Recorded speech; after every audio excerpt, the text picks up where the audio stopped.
তো যারা সবাই আমার সোশ্যাল মিডিয়াতে যারা যুক্ত আছেন অথবা আমার পাবলিক পোস্টগুলো যাদের কাছে পৌঁছায়, আমার যারা আত্মীয় স্বজন বলেন, পরিবার বা আমার সাথে যারা কানেক্টেড, অথবা আমার বন্ধু বান্ধবী, পরিচিত, আমার প্রতিবেশী, সবাই, আর হচ্ছে গিয়ে পুরা যারা আসলে মানুষ, আমি তাদেরকে বলি যে বেশ কিছুদিন ধরে আমার এই আইডিটা থেকে আপনারা যে ধরনের পোস্টগুলো দেখছিলেন তা শুধু হচ্ছে বিশেষ এক বা দুইজনকে উদ্দেশ্য করে, সেটা আপনারা ভালোই বুঝতে পেরেছিলেন।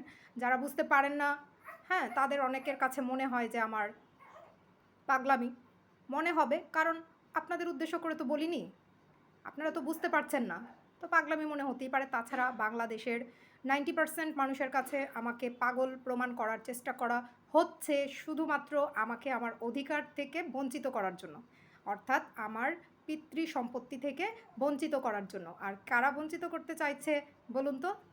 একদম যাদেরকে আমরা সবচেয়ে খুব আপন মনে করি তারা। তো বিভিন্ন আমার যেই পোস্টগুলো আমি এখনও পাবলিক করে রেখেছি, আপনারা স্ক্রিনশটগুলো দেখবেন, এবং দাবি করা হচ্ছে যে হ্যাকড হয়েছে। আসলে হ্যাকড হয়নি, আমার ছোট বাচ্চা ছেলেটা ভগবান বা ঈশ্বর, আল্লাহ, যাকেই বলেন না কেন, তার মাধ্যমেই কিন্তু এই যে স্ক্রিনশটসগুলো আমি পেয়েছি আর কি। আমার বাচ্চার কাছে মোবাইল খেলার জন্য দেওয়া হয়েছিল। বাচ্চা মানুষ, মেসেঞ্জারে উল্টাপাল্টা কল চলে যেতে পারে, কল চলে গেলেও কিন্তু এটার জন্য আবার দোষারোপ আমাকেই করা হতো। আমি আমার বাচ্চাকে কিছু শিখাতে পারছি না। আবার বাচ্চাকে শাসন করলে, মারধর করলে সেটাতেও আমারই দোষ হয়, বকা দিলে আমারই দোষ হয়। আবার আমাকেই আমার বাচ্চাকে খাওয়াতে হয়, কারোর হেল্প পাই না। হ্যাঁ, মানে সামান্য সামান্য যদিও বা আমার বাচ্চাকে যদি গোসলও করায় কিংবা একটু যদি ওয়াশও করায়, সেগুলো নিয়েও আমার কথা শুনতে হয়। এগুলোও আমারই করার কাজ, আমারই করার কথা আর কি। তো যাই বলি আর তাই বলি, কি বলি আর কি। তো দাবি করা হয়েছে আমার বাচ্চা আমার জন্য মরেছে। কতটা সুন্দর যৌক্তিক কথা! হ্যাঁ, টাকা দিয়েছে, অনেক কিছু, অনেক কথা। তো 1 টাকাও এখনো পর্যন্ত না দিয়ে এই যে এত বড় বড় কথাগুলা যারা বলে, যে বলে, তার কাজই হচ্ছে সবার সাথে আমার সম্পর্ক নষ্ট করা। আমি যদি দেখি আজ একজন আমার কাছে বসে আমার কথা শুনে 2 ফোঁটা চোখের জল আমার সাথেই তাল মিলিয়ে ফেলে গেল, তো পর মুহূর্তে বিকালে বা পরদিন এসেই শুনতে পাই সে আমারই বিরুদ্ধেই কথা বলছে আর দেবীকে মুহুর্মুহু প্রণাম করছে। দেবীর সব রাইট, বুঝতে পেরেছেন? দেবী যখন যার পিছনে লাগে, ওরে বাপ রে বাপ, ভুগিয়ে ছাড়ে কিন্তু। তো আমার সাথেও সেটাই করছে সেম। মাঝখানে শুধু কিছুদিন ফোন দিয়ে ডেকে ডেকে আমাকে আনতো, বিভিন্ন ছুটি ছাটার সময়, এবং আমাকে আমি যেন না করতে না পারি তার জন্য বিকাশে আবার টাকা পাঠিয়ে দিত।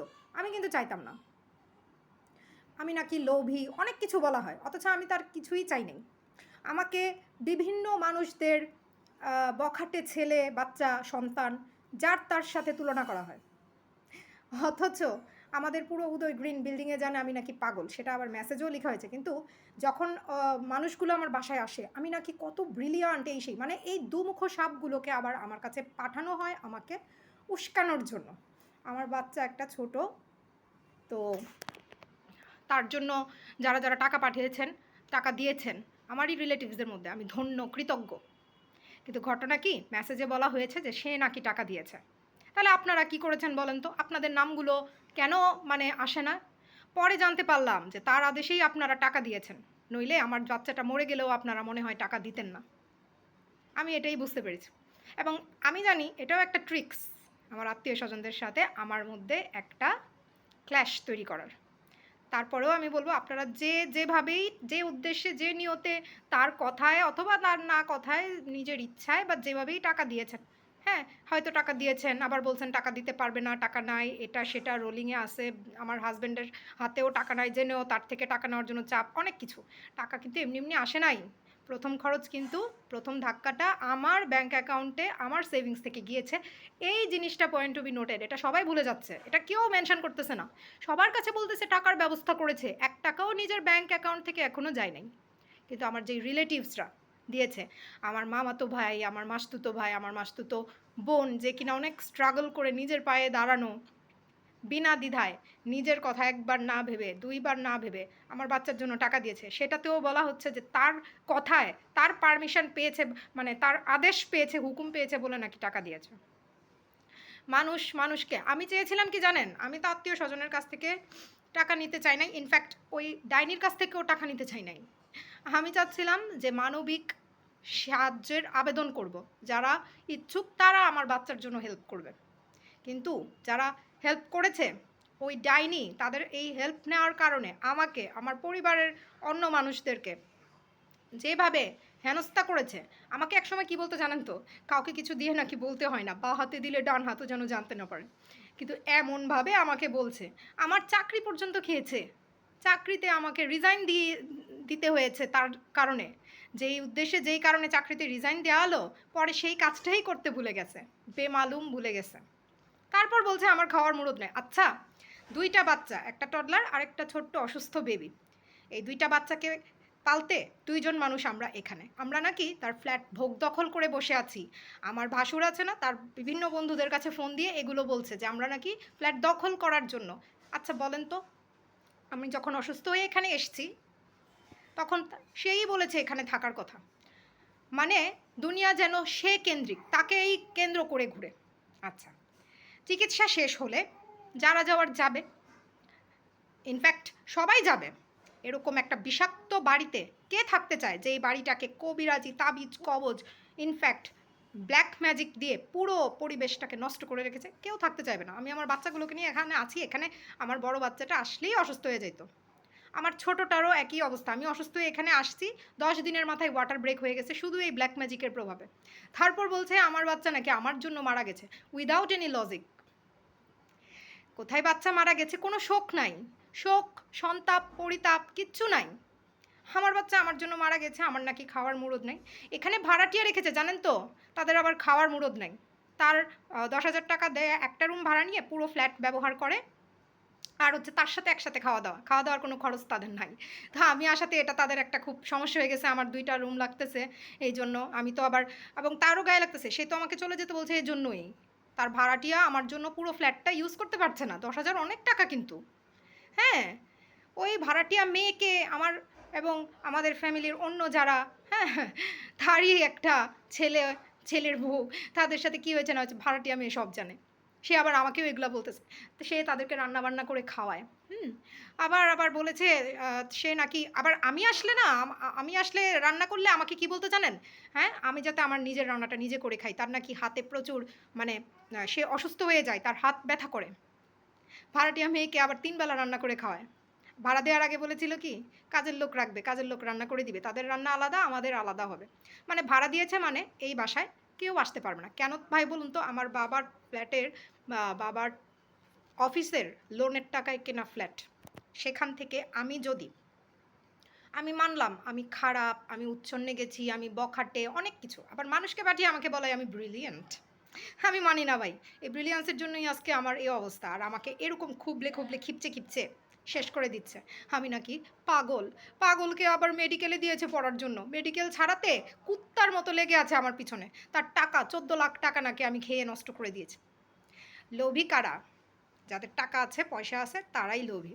আবার দেখেন গিয়ে আমার বাবার দেশ ইলিয়টগঞ্জ, সেখানের সম্পত্তি খাওয়ার জন্য এরকম হা করে আছে, সেই দূর ৭ সমুদ্র থেকে। তো যেখানে ছিলাম, আমার ভাসুরের বিভিন্ন বন্ধু-বান্ধবদের কাছে ফোন দিয়ে বলতেছে যে আমি নাকি আমার হাসব্যান্ড নিয়ে এই ফ্ল্যাট নাকি দখল করে রেখেছি। অথচ আমার বাচ্চার চিকিৎসা এখনো কমপ্লিটই হয়নি।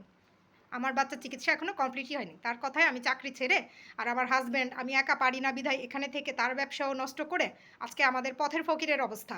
আর সে লিখছে আমাদের খাওয়ার মুরদ নাই। চিন্তা করে দেখবেন। সে টাকা না দিলে আমার বাচ্চা চিকিৎসা হতো না। সে ১ পয়সাও দেয় নাই এখনো পর্যন্ত। যারা দিয়েছে তাদেরকে উল্টা হাইড করতেছে, এবং যারা দিয়েছে তারাও মানে কি, ধরেন খুচরা ভাবেই কিন্তু ভাবছে কি টাকা দিলে আমি, আমার হাসব্যান্ড টাকা মনে হয় চুরি করে ফেলবো আমরা যদি। ইনফ্যাক্ট ভাই জানেন, আমার ইনকামের টাকায় আমি যা করছি সেটা নিয়েও মানুষের সমস্যা। আর যখন ঘরের মানুষেরই সমস্যা থাকে, যাদেরকে আমরা সবচেয়ে আমাদের নিজেদের আপন বলি, তাদেরই সমস্যা হয়, তো বাদ বাকি মানুষ এটা নিয়ে বলবে না তো কি? তাদের প্রত্যেকের নজর দৃষ্টি, আমি স্কুলে চাকরি করে আমি এসি কিনছি, আমি আমার ঘরে বিভিন্ন ধরনের আমার প্রয়োজনের জিনিসগুলো আমি আমার টাকায় কিনছি, হ্যাঁ, এদিকে আমার হাজব্যান্ডের যেহেতু ব্যবসায়িক লসের কারণে সে বসে গেছে।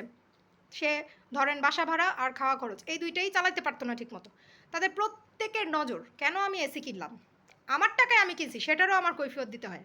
আমাকে বলে এসি কিনে আমি নাকি আমার হাজব্যান্ডকে নষ্ট করে ফেলছি, অথচ সে বড় লোক, তার এটা আছে সেটা আছে, আমাকে নাকি এটা দেয় সেটা দেয়। জীবনে, এই পুরো জীবনে আমাকে কিচ্ছু দেয় নাই ভাই। আমার পছন্দ একটা জামাও পরতে দেয় নাই যতদিন তার আন্ডারে ছিলাম। তার আন্ডার থেকে বের হওয়ার পর আমি নিজে ইনকাম করে নিজের পছন্দে নিজে সব কিছু করছি। আমি যেখানে যেখানে ছিলাম আমার হাত খরচ আমি নিজেরটা নিজে চালিয়েছি। হ্যাঁ, আমার মামা মাসির প্রতি, আমার ছোট মামা আমার বড় মাসির প্রতি আমি কৃতজ্ঞ, আজীবন কৃতজ্ঞ। তারা আমার সাথে যোগাযোগ রাখুক বা না রাখুক, পছন্দ করুক বা না করুক, আমি তো আর তাদের এই অবদানটা অস্বীকার করতে পারবো না। অস্বীকার করার কোনো জায়গা নাই। যে তারা যদি আমাকে আশ্রয় না দিত, তারা যদি আমাকে না খাওয়াতো, আজকে হয়তো বা আমি কোনো রেল লাইনের ধারে আমার মৃতদেহ পড়ে থাকতো। কিন্তু এই যে আমি বেঁচে আছি, এটাও সহ্য হইতেছে না। পুরো খোঁচাচ্ছে, ট্রিগার করতেছে আমাকে যাতে আমি একটা অ্যাটেম্প্ট নেই, সুইসাইড করি। আমার ব্যাচের ওয়াইডব্লিউসি এর সবাইকে আমি অসংখ্য ধন্যবাদ জানাই, যারা কিনা এতদিন পরও আমাকে এত ভালো ভালো কথা বলে মোটিভেট করতেছে, আমার বাচ্চাদের জন্য আমাকে বাঁচতে বলতেছে। কিন্তু আমি কিভাবে বাঁচবো বলেন তো ভাই? আপনাদের কারোর মা তো আমার মতো না ভাই। আর এটার কোনো সমাধানও নাই, কেউ সমাধান করতে পারতেছে না। বড় মানুষ, ছোট মানুষ, তার লেভেলের মানুষ, বড় লোক, ছোট লোক, ধনী গরিব, শিক্ষিত অশিক্ষিত, কেউ পারতেছে না। সে যার তার কাছে, একটা বাইরের মানুষের কাছে আমাকে বলে আমি পাগল, আমি অশিক্ষিত, শুধুমাত্র আমাকে আমার অধিকার থেকে বঞ্চিত করার জন্য। কারণ সে তার সব কিছু তার ছেলের নামে করে দিয়েছে। ফাইন, ভালো কথা। আমাকে বিভিন্নভাবে লোভ দেখাইতো। হ্যাঁ, আমার হাজব্যান্ডের ব্যবসায়িক ঝামেলার পর আমাদের চাঁদপুরে চলাটা খুব মুশকিল হয়ে উঠতেছিল। তখন সে সমাধান বের করেছে। ব্রাহ্মণবাড়িয়ায় সে নাকি একটা ফ্ল্যাট কিনলে আমার নামে লিখে দিবে বা আমাকে দানপত্র করে দিবে। আজ পর্যন্ত ভাই করে নাই। কয়বার যে আমাকে বলছে আমার ব্যাংক অ্যাকাউন্ট থেকে টিন সার্টিফিকেট আনতে, করে নাই। দেওয়ার ইচ্ছা থাকলে তো আমি আশাও করি না। এগুলো যে বলতো আমি কিন্তু বিশ্বাসও করতাম না। সত্যি কথা ভাই, আমি বিশ্বাসও করতাম না। তারপরে দেখেন ব্রাহ্মণবাড়িয়ায় যাওয়াটা তার জন্যই বন্ধ হলো। হ্যাঁ, ব্রাহ্মণবাড়িয়ায় একবারে আমি চলে গিয়েছিলাম আমার ছেলেকে নিয়ে, যে আমি আর ব্যাক করবো না, আমার হাজব্যান্ড ব্যাক করবে এবং সে 3 মাসের সময় নিয়ে যাবে। ফার্নিচার নিয়ে আমরা পরে মালপত্র নিয়ে শিফট হবে। পরে কি দেখা গেল, আমার হাজব্যান্ড চলে গেল চাঁদপুর। ইতোমধ্যেই আমার ঠাকুমার মৃত্যু হয়। এবার সে কি করলো, 25 দিন আমি ওইখানে ছিলাম। সে আমাকে চাঁদপুর থেকে বলে নিছে যে আমাকে 2 দিনের ভিতরে ফ্ল্যাটে উঠাবে। উঠালো না, কারণ ইচ্ছা নেই। 25টা দিন। এরপর সে আমাকে ঠাকুমার মৃত্যু সংবাদ পেয়ে ঢাকায় নিয়ে আসলো। এসে পুনরায় আমার ছোটো মামার মাধ্যমে ফোনে কথা বলিয়ে আমাকে আবার চাঁদপুর ব্যাক করালো। তারপর বলছে চাঁদপুর গিয়ে নাকি আমি ব্রাহ্মণবাড়িয়ায় যাইনি। কেন যাই নাই? যাদেরকে বলে আপনাদের কি বুদ্ধি কাজ করে? আমার রিয়াকশান যে এরকম দেখেন, আপনারা তো এতেই ধরে নেন আমি খারাপ। কিন্তু আমার সাথে কে কী করে সেটা দেখেন না একবারও চোখে দেখেন না। আমি যখন এখানে ঠাকুমার মৃত্যুর পর ঢাকায় আসি, একদিন বাজার করতে গিয়ে আর্থ্রাইটিসে হাত ফুলে গেছে না কি হয়েছে, আমি নাকি দেখেও তাকে সেবা করি নাই। আচ্ছা ভাই, তখন এখানে আমার এক খালাতো বোন থাকতো, মস্তুতো বোন, ছোটো মাসির মেয়ে। তার কি লাগবে না লাগবে সে তাকে বলতেছে, তাকে করার জন্য আদেশ দিতেছে, সে করে দিচ্ছে। তাহলে আমাকে বলার, আমি সামনে থাকা অবস্থায় আমাকে যদি বলতো, আমি যদি না করতাম, তখন সেটা বলতে পারতো। এটাকে ইস্যু করে সে আমার সাথে ফোনে যোগাযোগ বন্ধ করে দেয়। পরে ছোটো মামার মাধ্যমে যোগাযোগ করায়, ছোটো মামা ফোন দেয়। আমি বললাম যে যার ফ্ল্যাটে যাব এটা তো আমার না, মামারও না। তাহলে আমি যে যার ফ্ল্যাট আমি যেখানে যাব আমাকে থাকতে দিবে। কারণ কি, আমার এই বাবার বাসায় যে এটা আমাকে যে মানে আমার জীবনে, এই আজকে 35 বছরের জীবনে যে কয়বার এই বাসা থেকে বের করে দিছে এবং ব্যাগ গুছায়ে ব্যাগপত্র ব্রাহ্মণবাড়িয়ায় আমার জামা কাপড় সহ পাঠাই দিছে, তার ইয়ত্তা নেই। আবার বলে আমি নাকি লোভী। তো ভালো কথা, ব্রাহ্মণবাড়িয়ায় নিয়ে নাকি সে আমাকে ফ্ল্যাটে উঠাবে। পুরান একটা ফ্ল্যাট কিনছে, কিন্তু আমাকে বলছে কি নতুন ফ্ল্যাট কিনবে, দান করে দেবে। কিনছে একটা পুরান ফ্ল্যাট। তো যাই হোক, সবই মেনে নিলাম। এটা নিয়ে কথা বলাতে আমাকে শুনতে হয়েছে আমার চাহিদা বেশি, ডিমান্ড বেশি। কেন, আমি কি ডিজার্ভ করি না? প্রথম কথা হচ্ছে আমি তো ফ্ল্যাট চাই নাই। আমি একটা ছোটোখাটো যাই চাকরি করতাম, আমার ইচ্ছা ছিল আমি সেখান থেকে সেভ করব, করে আমার নিজেরটা আমি নিজে করব। দেখেন ভাই, আমার সেভিংসের টাকা আমি এসি কিনছি, সেটাতেও সমস্যা। আত্মীয় স্বজনকে পর্যন্ত পিছে লাগাই দিছে, কেন এসি কিনলাম। মানে এখন এমন অবস্থা, তো আমার হাজব্যান্ডের অবস্থা তো শেষ পুরা। তা আমি বলছি যে আমার এসির দরকার নেই। পরে বলতেছে এসি বিক্রি করে সেই টাকা দিয়ে কিছু করতে। এখন এসি কিনছি আমি, এসি বিক্রির টাকা কি আমার হাজব্যান্ডের পকেটে যাবে? মানে সবার নজর আমার এসি কেন আছে? কারণ কি, আমার হাজব্যান্ডের ছোট ব্যবসা, আমরা গরিব, গরিবদের কেন এসি থাকবে? কয়জন আত্মীয় স্বজন যে আবার এসির দিকে নজর দিছে আর এসি নিয়ে কথা বলছে, এটা আর আপনাদেরকে আমি বুঝায় শেষ করতে পারবো না। তো সেই কাহিনী শুরু মেডিকেল থেকে, শেষ কোথায়? আমার বাচ্চার মৃত্যু দিয়ে। অ্যাবর্শন করতে বলছে, কারণ আমার জামাইয়ের টাকা পয়সা নেই, খাওয়াইতে পারবে না। অ্যাবর্শনটা করি নাই, কারণ প্রথম বাচ্চাটা হওয়ার আগে অনেক দিন সাফার করছিলাম ইনফার্টিলিটি নিয়ে। কেন অ্যাবর্ট করলাম না? সেই বিষের ঠেলায় যা করলো।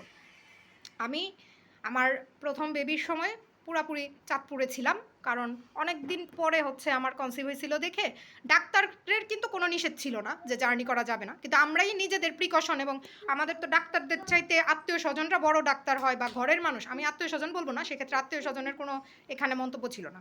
সে কে বলেন তো? ডাইনি। আমি যাতে জার্নি না করি। হ্যাঁ, এটা একটা ট্রিক্স ছিল, যেন ওই সময় একটা ফ্যামিলি ফাংশন ছিল, আমি যাতে সেই গ্যাদারিংয়ে না আসি। কারণ কি, লোক দেখিয়ে নিমন্ত্রণটা করছিল আর কি, যাতে নিজের উপরে কোনো কথা না নিতে হয়। নিমন্ত্রণ না দিলে তো সবাই কথা বলতো, কিন্তু চায় নাই যে আমি অ্যাটেন্ড করি, চায় নাই। তো সেই হিসেবে তখন কিন্তু আমার পুরো প্রেগনেন্সিটা আমি চাঁদপুরে ছিলাম। যখন সেকেন্ড প্রেগনেন্সিতে হয়, মানুষ ভাই বলেন যারা ইনফার্টিলিটিতে সাফার করে, হুট করে প্রথম প্রেগনেন্সিতে আসছে, আমি তো ভাবিও নাই যে আমি দ্বিতীয়বার প্রেগনেন্ট হব। আমার হাজব্যান্ডের সাথে আমার তেমন ইয়াও ছিল না তখন। কিভাবে ভগবানের ইয়াতে সেই বাচ্চাটাকে মারার জন্য সে ফার্মেসি থেকে ওষুধ কিনে আনছে। আমার ডাক্তার ফ্রেন্ডরা আমাকে সাজেস্ট করতেছে যে তুমি ফার্মেসির ওষুধ খাবে না, তুমি গাইনির প্রপার গাইনিতে যাও, আলট্রা করাও, হসপিটালে যাও। এখানে আমি আমার বাচ্চাটাকে নিয়ে আমার হাজব্যান্ডের সাথে ঝামেলা হয়েছে, আমি আসছি, আমি একা, আমাকে সে হসপিটালে কোনো গাইনির কাছে নিবে না, টাকা দিবে। আমার কাছে অত টাকা নাই, আমার তো চাকরি ছাড়াই দিছে, তাই না? তো আমি কিন্তু কী করলাম, মানে আমি ওষুধ খাবো না এই কথা বললাম। তাও ওষুধ খাবো না বলার পরও আমি আমার হাজব্যান্ডকে বলছি চাঁদপুর সদরের ডাক্তারের কাছ থেকে ডাক্তারের পরামর্শ নিয়ে কোনো একটা মেডিসিন নিয়ে আসতে। এবার সে দেখা গেল কি পরে কিভাবে কি তাকে কে কী বুঝাইছে, যাই হোক, সে এসে বলতেছে বাচ্চাটা রাখবে তার সামনে, ডাইনির সামনে। ডাইনিও তো পরে হচ্ছে গিয়ে আমাদের সাথে একমত হইল, বলতেছে হ্যাঁ ফ্যাশন, সবাই 2 বাচ্চা নেয়, ফ্যাশন, তোমাদেরও ফ্যাশন, নাও 2 বাচ্চা। তার কথা হচ্ছে আমার হাজব্যান্ডের ইনকাম ভালো না, টাকা পয়সা নাই, কেন সেকেন্ড বেবি কেন নিব, কে খাওয়াবে? পরে আবার যখন হাজব্যান্ড বললো যে না বাচ্চাটা রাখতে চায়, ও করবে, সব কিছু ঠিকঠাক করবে এসব, তখন রাজি হইলো, হয়েই ডাইরেক্ট বলতেছে ওকে চাঁদপুর নিয়ে যাও। আমি কিন্তু বলতেছি যে আমার জব নাই, আমি অর্থকে নিয়ে, আমার ফার্স্ট বেবিটাকে নিয়ে এখানে, আমি এইবারে প্রেগনেন্সিটা এখানে থাকতে চাই। এবার সে মনে মনে ঠিক করে রাখছে তার পুত্রধন, যার সাথে পুরো 1.5-2 বছর একদম একদম একদম একদম এরকম এরকম এরকম সাপে নেউলে সম্পর্কে ছিল, সেটা যে কবিরাজি, অনেক কবিরাজি করছে, আপনারা জানেন না। আমাদের আত্মীয় স্বজন কেউ যদি পরিচিত থাকে জিজ্ঞেস করেন, কত কবিরাজি করে যে এগুলা জোড়া লাগাইছে। তো ভালো কথা, যে জোড়া লাগছে, কানাডা যাবে সিদ্ধান্ত নিচ্ছে। আমি তো আর জানি না যে সে আমাকে কেন ঢাকা থেকে ভাগাইতে চাচ্ছে, আর আমার হাজব্যান্ড তো ধরেন টাকার জন্য থাকলে যেটা হয়, টাকা পয়সাওয়ালাদের তো মানুষ এমনিতেই সমীহ করে, বললো আমি ওকে চাঁদপুর নিয়ে যাও, দরকার হয় সব চিকিৎসার খরচ আমি দিব, এই কথা বলছে। আমার হাজব্যান্ড গলে গেছে। হ্যাঁ, হাজব্যান্ড যার কাছ থেকে টাকা পায় তার বিরুদ্ধে আবার কোনো কথা বলে না। হাজব্যান্ডও পাইছি এরকম, একদম মানে সোনায় বাঁধানো কপাল আমার, বুঝতে পারছেন? সোনা দিয়ে বাঁধাই করে রাখার মতন কপাল আমার। তো যাই হোক, গেলাম চাঁদপুর, এখান থেকে বলে টলে গেল সব ঠিকঠাক থাকবে, কোনো ঝামেলা করবো না। আবার হাজব্যান্ড ঝামেলা করলো, আবার আমি প্রেগনেন্সির 4 মাসের সময় আবার ঢাকায় আসলাম, যেই মাসে সে কানাডায় মুভ করবে। কিন্তু তার আগে ফোন দিয়ে বলছে কি আমার ভাসুরের কাছে, আমরা তো জানি না, বলতেছে কানাডায় চলে যাবে একদম একটা উইকের, হ্যাঁ, মঙ্গলবারে ফোন দিয়েছে, বলতেছে এই যে শনিবারেই তার টিকিট রেডি, তার টিকিট পাঠানো হয়েছে, চলে যাচ্ছে। সেই যাওয়া সেপ্টেম্বরে যায়, আর ফোনটা আসছিল জুনের কোনো একটা লাস্ট উইকের দিকে। মানে কত যে মিথ্যা কথা বলতে পারে একটা ফালতু মহিলা। আমাকে বলে মিথ্যা ছাড়া নাকি জীবন চলে না, সবাই এভাবেই চলে। আমি সত্যি বলি মানে কি আমি বোকা। আমাকে বলে দেখোস না তোর কী অবস্থা, দেখোস না তুই কত ট্রাই করস, তোর কিছু হয়, তোর কিছু হবেও না, চেষ্টা তো কম করলি না, কিছু হয়েছে তোর। এভাবে সে আমাকে কিন্তু মোটিভেট করে, বুঝতে পারছেন? চাঁদপুর এরপর সে লাগেজ গুছাবে দেখে, আমার বাচ্চা ডিস্টার্ব করবে দেখে, হ্যাঁ, সে আমাকে আবার চাঁদপুর চলে যাও, চাঁদপুর তোর ছেলে নিয়ে তুই বের হয়ে যা। এর মাঝখানে আবার তাদের মা ছেলের কাণ্ডকীর্তি আমি জেনে গেছি। সে ভাবতেছে আমি নাকি তার মোবাইল নাকি আমি হ্যাক করছি। হ্যাক কেন করতে যাব? সে তো এই মোবাইল এখানে সেখানে ফেলে রাখতো আর আমার ছেলেকে খেলনা হিসেবে ইউজ করতে দিত। এবার আমার ছেলে কী করছে, আমার ছেলেটাও কম বিটকেল না, ছেলের জন্য আমি এগুলো কিন্তু ধরতে পারছি। বলেন ছেলে কি করলো, তাকে বলছে মানে ইউটিউবে গান চালাই দিয়ে গেছে, সে টিপতে টিপতে ব্যাক ব্যাক অপশনে যাইতে যাইতে সে চলে গেছে মেসেঞ্জারে। মেসেঞ্জারে এবার পুত্রের সাথে তো খুব মাখামাখি কথাবার্তা, এটা সেটা একটু পরপরই আবার চালু হয়ে গেছে। আমি তো আর জানি না, আমি দেখতেছি আমার ছেলে মেসেঞ্জারে ঢুকে গেছে। হায় হায়, যদি কল দিয়ে দেয় কী হবে। এবার দেখলাম যে তার ছেলের আইডিতে ঢুকছে। আইডিতে ঢুকে আমার প্রথমেই মানে দেখলাম যে আমার একটা পোস্টের কপি সে চাইছে, আমাকে ব্লক করে রাখছে তো। এবার ছেলেকে বলতেছে ই কর, তুই আরেকটা মানে ই থেকে কপি করে তাকে পেস্ট করে পাঠাইতে বা শেয়ার করতে। হ্যাঁ, সে দেখবে আমি কি পোস্ট করলাম বা কী আশয় বিষয়। তো এই মেসেজটা দেখে আমার একটু সন্দেহ হতে আমি আবার স্ক্রল আপ করতেছি। হ্যাঁ, পিছনে পুরান কী মেসেজ আছে এটা সেটা। প্রায় 1-1.5 বছর আগে আমার ছেলে তখন টাইফয়েডে আক্রান্ত। তখনকার সময়ে তার ছেলে আমাকে গালিগালাজ করে কী বলছে না বলছে, অথচ তখনও এই যে টাইফয়েড যে হয়েছে আমার বাচ্চার, তখনও কিন্তু তার কথায় আমি ঢাকায় আসছিলাম। তো তার ছেলেকে সে এটা স্বীকার করে। তার ছেলে যখন আমাকে গালিগালাজ করে কেন আমি ঢাকায় আসি, কেন এই বাসায় আসছি, সে স্বীকার করে না।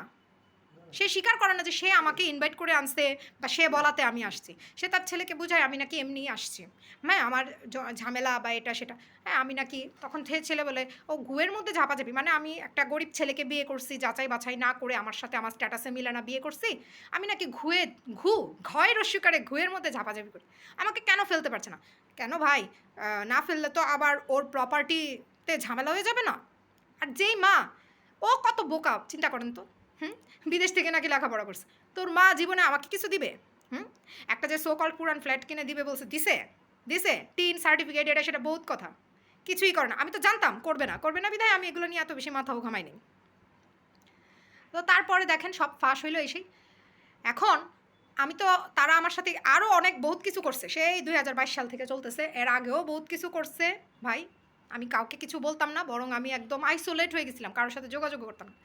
এখন যখন আমি সবাইকে বলতেছি আমার সাথে অন্যায় হচ্ছে, আমার সাথে এটা সেটা করছে, কেউ নিতে পারতেছে না। আমি তখন কেন বললাম না? আরে ভাই, অন্যায় যেটা করছে, সৎ সাহস থাকলে মিডিয়া হয়ে আমাকেও একটা থাপ্পড় দেয়, তাকেও একটা থাপ্পড় দেয়, তাই না? কিন্তু শুধু আমার দিকে আঙ্গুল তুলে ব্যাপারটা এটাই যে তার বিরুদ্ধে কথা বলবে না, কেউ দাঁড়াবে না। কারণ সে তো মানুষকে যেই সময় যে কোনো সমস্যায় পড়ে, বিশেষ করে টাকা পয়সার, আয়সা চাইলেই দিয়া দেয়, বুঝছেন? এটা তার একটা ট্রিক্স। ভাত ছিটালে কাকের অভাব হয় না, তারা আছে। তো এই যে বলল সে টাকা না দিলে নাকি আমার বাচ্চার চিকিৎসা হয় না, ফাইন, 1 টাকাও এখনো পর্যন্ত দেয় নাই। নাম্বার 2, এই যে এত বোচকার একটা পাইছে না, যে বোচকার অহংকার দম্ভ। তো চিন্তা করে দেখেন, আমার লাইফে যে সময়টা তার থেকে আমার পাওয়ার কথা, সেই সময়টা সে ওই প্রতিষ্ঠানে বিক্রি করে এই বোচকাটা মানে বানাইছে। তাহলে চিন্তা করে দেখেন, যারা আমাকে বখাটে বলেন, উচ্ছন্নে চলে গেছি বলেন, চাকরিজীবী মায়ের বাচ্চাগুলাই মনে হয় কি বেশি উচ্ছন্নে যায়? না না, সবাই না। যেই মা এরকম ডাইনি হয় তারটাই যায়। তো আমি মনে করি টাকা দিলেও এমন কোনো সমস্যা না। কেননা এটা আমার ভাগের, আমার অধিকারের, যেই সময়টা আমার প্রাপ্য ছিল, সেই সময়ের বিনিময়ে ওই অফিস থেকে, আর অফিসে যে কী কাজ করতো জানা আছে, কোন পোস্টে চাকরি করতো, কী করতো, মানুষের কাছে অনেক কিছু বলে, বড় পোস্টে এসে জানা আছে। যারা পারবেন, সুযোগ আছে, খোঁজ নিয়ে দেখেন গিয়ে কী ছিল আর কী না ছিল।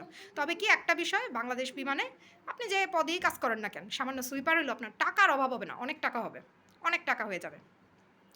তো সেই রিটায়ারমেন্টের পরের ওই বোচকারিয়াতে আজকে আমার সাথে যা করতেছে, কোনো বিচার আমি চাই না।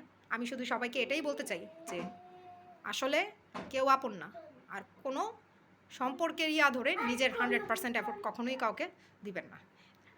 সেকেন্ড, আরেকটা বিষয় বলি, আমার অ্যাকাউন্টে যত টাকা ছিল সবগুলা যখন শেষ হওয়ার পর তারপর কিন্তু আমার বাচ্চার চিকিৎসার এনআইসিউর বিলের টাকা আমি অন্যদের কাছ থেকে পাই। আমার টাকা আমি ধরে কিন্তু বসেছিলাম না। এবং যখন আমি দেখলাম যে আমার টাকাগুলো শেষ, আমি চেয়েছিলাম আর্থমানবিক সাহায্যের আবেদন করব। অনেকেই এরকম মানুষের থেকে নিয়ে চিকিৎসা করছে না, যে চিকিৎসা করতে করতে নিঃস্ব হয়ে গেছে, তারপরেও আরও টাকা দরকার, চিকিৎসা করাইতে তো হবে। আমি কিন্তু আমার ফ্যামিলি রিলেটিভস কারোর কাছ থেকে টাকা নিতে চাইনি। আমি চাইছিলাম নোটিশ দিব, তার মান সম্মান, তার সোসাইটিতে মান সম্মান থাকবে না। আপনি জিজ্ঞেস করেন আমাদের এই বিল্ডিংয়ের উদয় গ্রিন 14 গ্রিন স্কোয়ার, এই বিল্ডিংয়ের একজন আপুর সাথে পর্যন্ত আমি এই ব্যাপারে কথা বলছিলাম। পরে আপুটা আমাকে হেল্প করতে আসছিল, আমি আবার টাকা নিই নাই, তার সাথেও আমি শেয়ার করছি। আর বিশ্বাস করবেন না, কোনো অ্যামাউন্ট তো একবারে আসে নাই। আমি আর আমার হাজব্যান্ড চোর, আমরা চুরি করে খেয়ে ফেলবো, বুঝছেন? একটু একটু করে দিত, আর বলতো আর পাঠাবে না, আর পাঠানো সম্ভব হচ্ছে না। কত পরিমাণে অপমান আমার ওই ছোট্ট বাচ্চাটা, আর টাকা দেওয়ার কত গলাবাজি। এইটাই হচ্ছে কি, এইটাই হচ্ছে, আপনাদের কারোর এমন মা আছে? আছে কারণ এমন মা? আমি কেন পাগল বুঝতে পারতেছেন? কেন আমি পাগল? আর আমার বাবার দিকের আত্মীয় স্বজনদেরকে বলবো, একদম ছাড় দিবেন না। সম্পত্তি নিয়ে যখন যাবে না ভাগাভাগি, আমাকে তো বলে যে ছেলে নাকি কিচ্ছু লাগে না, অনেক বড় লোক, অনেক কিছু আছে, এই জন্যই বসে বসে এখন ছেলের বাচ্চার ন্যানি হয়ে আছে, টাকা বাঁচায়া দিতেছে। আর এখানে আমাদের হাজব্যান্ড ওয়াইফের সাথে আমার 2 বাচ্চা দেখার জন্য একজন কেউ নাই, যে একজন কেউ থাকলে আমার হাজব্যান্ড গিয়ে কাজ করতে পারতো, আমার আর আমার বাচ্চার দায়িত্ব নিতে পারতো। আমি কাজ করতে যাইতে পারতেছি না বাইরে, কারণ হাজব্যান্ড একা এখানে পারতেছে না। আমার চাকরি ছাড়াইছে, চাকরি গেলে একটা চাকরি গেলে আরেকটা চাকরি কি এমনি এমনি পাওয়া যায়?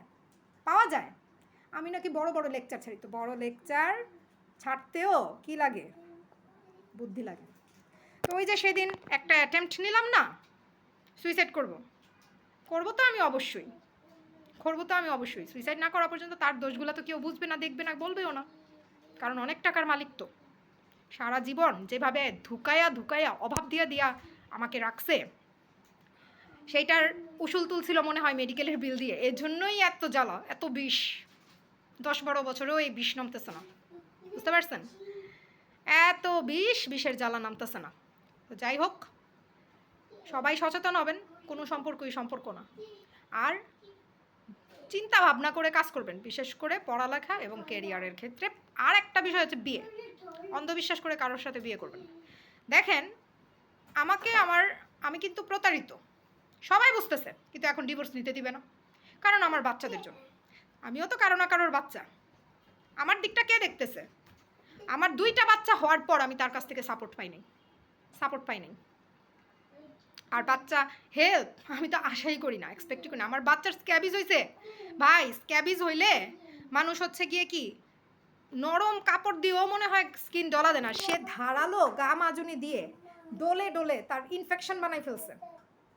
আমি তখন প্রেগনেন্ট, ইনফেকশন বানানোর পরেও ক্ষান্ত হয় নাই, সেই কাঁচা কাঁচা ইনফেকশনের ভিতরে সে আবার কাপড় দিয়ে স্যাবলুন দিয়ে ডলাডলি করছে। এগুলা বলছি দেখে আমি খারাপ ভাই, আমি আগেও খারাপ ছিলাম, এখনও খারাপ আছি, ভবিষ্যতেও খারাপ থাকবো। অনেক পাপ করছি জীবনে, এই মুহূর্তে স্ট্রোক, হার্ট অ্যাটাক বা যে কোনো ন্যাচারাল ডেথ হইলেও আমাকে নরকেই যাইতে হবে, আর ওকে শায়েস্তা করার জন্য সুইসাইড করলেও আমি নরকেই যাব। কাজে আমার কাছে এখন আর 2টার কোনো ডিফারেন্স নেই। ডিভোর্স নিতে দেয় না, আবার বাচ্চা নিতে আটকায়, কি হাস্যকর ব্যাপার।